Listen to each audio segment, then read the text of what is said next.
नमस्कार, जय हिंद, वंदे मातरम। आप सभी विद्यार्थियों का स्वागत है आपके अपने यूट्यूब प्लेटफॉर्म उदय एजुकेशन में। विद्यार्थियों, आज के इस वीडियो में बात करेंगे 8वीं बोर्ड परीक्षा 2026 की दृष्टि से इम्पोर्टेंट आपके 23 फरवरी को जो विज्ञान का पेपर होने वाला है उसकी दृष्टि से वेरी वेरी मोस्ट इम्पोर्टेंट प्रश्न पत्र के बारे में, जो कि आपके आने वाले एग्जाम की दृष्टि से वेरी वेरी मोस्ट इम्पोर्टेंट रहने वाला है और आप सभी विद्यार्थियों के लिए वरदान साबित होने वाला है। तो विद्यार्थियों, इस वीडियो को अंत तक देखें, आपके मित्रों तक शेयर भी जरूर करें।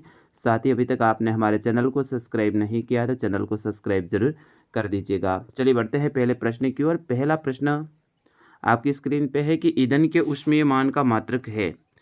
तो ईंधन के जो ऊष्मीय मान का मात्रक है वो किलोग्राम होता है या फिर केजे होता है। तो ऑप्शन द रहेगा इसका सही आंसर।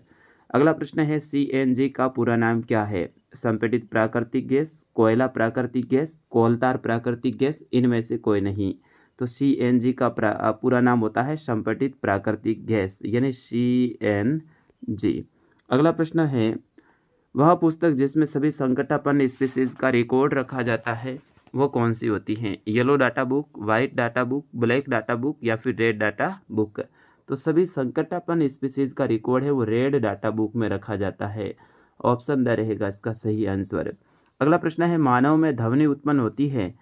तो मानव में जो ध्वनि है वो कंठ के द्वारा उत्पन्न होती है यानी ऑप्शन स रहेगा इसका सही आंसर कंठ। अगला प्रश्न है किसी वस्तु की माध्य स्थिति के इधर उधर आगे पीछे की गति को कहते हैं। तो उसे कहते हैं कंपन। क्या कहते हैं? कंपन। अगला प्रश्न है जल के विद्युत अपघटन द्वारा धन टर्मिनल पर प्राप्त होने वाली गैस है तो वो ऑक्सीजन है। और अगला प्रश्न है पृथ्वी के केंद्रीय भाग को कहते हैं। तो उसे कहते हैं आंतरिक क्रोड यानी ऑप्शन ब इसका सही आंसर है आंतरिक क्रोड। इसके बाद में अगले प्रश्न की ओर बढ़ेंगे। अगला प्रश्न है तरलों द्वारा लगाए गए घर्षण बल को कहते हैं। तो उसे कहते हैं कर्षण यानी ऑप्शन सा रहेगा इसका सही आंसर। यहाँ देखिए मैंने उत्तर भी दे रखे हैं। फिर उसके बाद में आगे के जो आपके प्रश्न रहेंगे अति लघुतरात्मक प्रश्न 9 से 12 तक। चलिए इसमें अपन देखते हैं। निम्नलिखित खाद्य पदार्थों के स्रोत बताइए। दूध, मांस, शहद, कोल्ड रिवर और त्रेल। इसका आपको स्रोत बताना है। और फिर उसके बाद में अगला प्रश्न है 10वां की सूक्ष्म जीवों के मुख्य वर्ग कौन कौन से हैं उनके नाम लिखिए। तो सूक्ष्म जीवों के मुख्य वर्ग 4 प्रकार के होते हैं। जीवाणु, कवक, प्रोटोजोआ और शैवाल। इनके उदाहरण भी यहाँ पर दे रखे हैं। अगला प्रश्न की ओर बढ़ेंगे। अगला प्रश्न है कार्बनीकरण किसे कहते हैं। तो विद्यार्थियों इसका सही आंसर होगा मृत वनस्पति के धीमे प्रक्रम द्वारा कोयले में बदलने की प्रक्रिया को कार्बनीकरण कहा जाता है। मृत वनस्पति है और वो कोयले में बदल रही है तो उसे कार्बनीकरण कहते हैं। अगला प्रश्न है कोक कैसा पदार्थ है। ये हर बार पूछा जाता है, इसी में रहेगा। 11वें में 2 रहेंगे। तो कोक एक कठोर सरंध्र काला पदार्थ है जो कार्बन का लगभग शुद्ध रूप होता है। अगला प्रश्न है कि घर्षण किस प्रकार ऊष्मा पैदा करता है। 2 कारण लिखिए। तो विद्यार्थियों इसका सही आंसर होगा हाथों को परस्पर रगड़ने पर हाथ गर्म हो जाते हैं और माचिस की तीली रगड़ने पे आग उत्पन्न हो जाती है। तो इस तरह से ये घर्षण है, ये ऊष्मा पैदा करता है।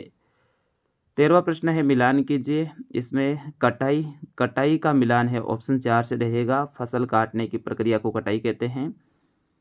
निराई का आपका उत्तर रहेगा ऑप्शन 3 यानी खरपतवार निकालने की प्रक्रिया निराई कहती है। और फसलों को एकत्रित करने की प्रक्रिया है भंडारण और भूसे से अलग करना है वो थ्रेसिंग कहलाता है। तो इस तरह से आपको ये लिखना है मिलान वाला।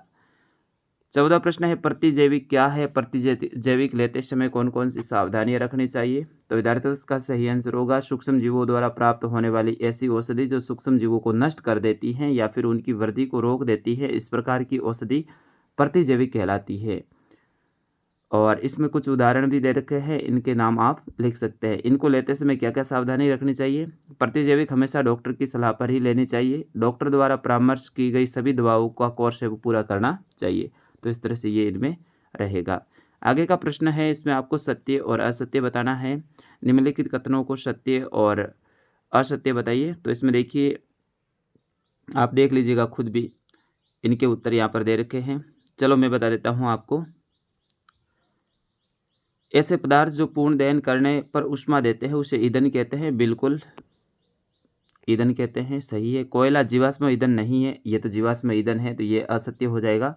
कोयले को 1000 डिग्री सेल्सियस पर ताप से अधिक पर गर्म करने का प्रक्रम प्रक्रमण कहलाता है। तो ये सत्य बात है, प्रक्रमण ही कहलाता है वो। और पेट्रोलियम से अशुद्धियों को दूर करने तथा प्रयासों को पृथक करने का जो प्रक्रम है उसे परिष्करण कहते हैं। बिल्कुल सही है। 16वां प्रश्न है, क्या जंग लगने के प्रक्रम को दहन कहा जा सकता है? विवेचना कीजिए। तो नहीं, जंग लगना दहन नहीं होता है। जंग लगने की प्रक्रिया में धातु वातावरण में ऑक्सीजन और नमी के साथ में क्रिया करके ऑक्साइड बनाती है जो पृष्ठ पर दिखाई देती है, जबकि दहन प्रक्रम वस्तु के ऑक्सीजन की उपस्थिति में जलती है। दहन एक तीव्र प्रक्रिया है जबकि जंग लगना एक धीमी प्रक्रिया है। साथ ही दहन ऊष्मा के साथ ज्वाला भी उत्पन्न करता है जबकि जंग लगना केवल ऊष्मा उत्पन्न करता है। इस कारण से जंग लगने की प्रक्रिया को दहन नहीं कहा जा सकता है। अगला प्रश्न है, स्पीशीज को परिभाषित कीजिए। स्पीशीज क्या होता है? तो सजीवों की समष्ट वह समूह जो एक दूसरे के अंतर्जनन करने में सक्षम होते हैं स्पीशीज कहलाते हैं। अगला है, अभयारण्य से क्या तात्पर्य है? तो वह क्षेत्र जहाँ जंतु और उनके आवास किसी भी प्रकार के विक्षोभ से सुरक्षित रहते हैं अभयारण्य कहलाते हैं। आगे का प्रश्न आपके रिक्त स्थान की पूर्ति करनी है जिसमें प्रत्येक शुक्राणु एक एकल कोशिका है, तो इसमें कोशिका भरना है। मेंढक में बाह्य निषेचन होता है, तो बाह्य निषेचन भरना है। वह कोशिका जो मनुष्य में नए जीव का प्रारंभ करती है युग्मक कहलाती है। क्या कहलाती है? युग्मक। और अगला है कि निषेचन के पश्चात दिया गया अंडा एक एकल कोशिका होता है, तो निषेचन इसमें लिखना है। तो इस तरह से आपको इसमें भरना है। अगला प्रश्न है, बल के कोई 4 अनुप्रयोग लिखिए।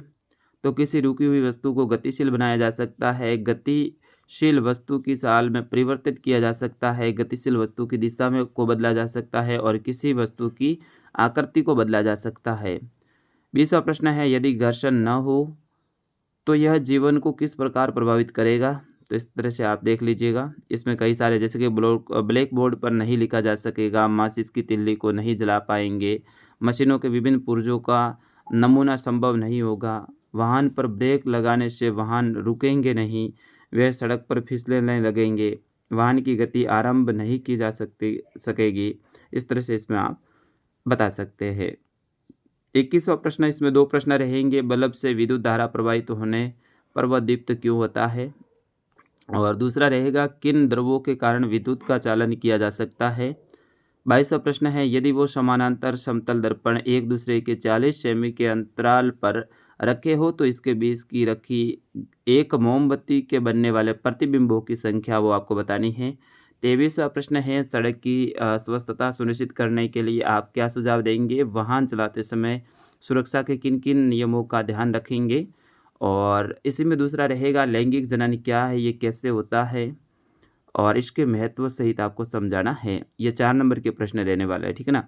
ध्वनि द्वारा उत्पन्न विक्षोभों उनके कानों तक कैसे पहुंचता है वो आपको बताना है। अथवा में ऑप्शन रहेगा, सड़क दुर्घटना से बचाव के कुछ उपाय बताने हैं। मेंढक में कायांतरण की प्रक्रिया को चित्र सहित आपको समझाना है। व्याख्या कीजिए कि आवर्ती ध्वनि का तारत्व निर्धारित करती हैं, वो कैसे करती है वो आपको बताना है। 24वां प्रश्न है, किशोरावस्था व्यक्ति की मानसिक, बौद्धिक और संवेदनात्मक परिपक्वता से किस प्रकार संबंधित है वो आपको बताना है।